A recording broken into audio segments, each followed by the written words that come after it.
IPhone 15 pro max একদম intact হঠাৎ করে ডেড হয়ে গিয়েছে। তো আমরা এটা কি প্রবলেম হয়েছে এখন চেক করব, আর কাজের শেষে কাস্টমারের কাছ থেকে জানবো যে এটা কিভাবে ডেড হয়েছে।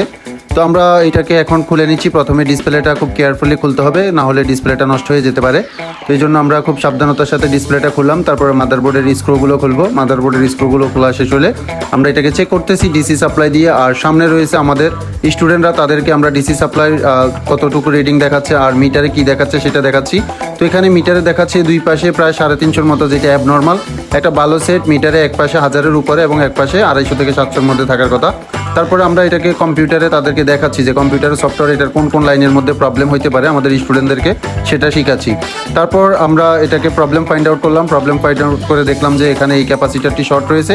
এই ক্যাপাসিটারটিকে আমরা রিমুভ করে পুনরায় আরেকটি ক্যাপাসিটার এখানে লাগিয়ে দিলাম। লাগিয়ে দেওয়ার পরে সেটটি সুন্দর করে অন হয়ে গিয়েছে। এখন আমরা কাস্টমারের কাছ থেকে জানবো যে এটা কিভাবে ওনার হাতে ডেড হয়েছিল, বন্ধ হয়েছে কিভাবে, একটু বলেন। তবে এটা হচ্ছে গতকালকে মানে বিকালবেলা বাসায় রাইখা আমি বাইরে গেছিলাম।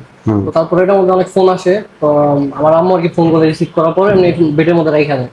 তারপর হচ্ছে হঠাৎ করে আর কি ফোন যে অফ হয়েছে মানে আর খুলে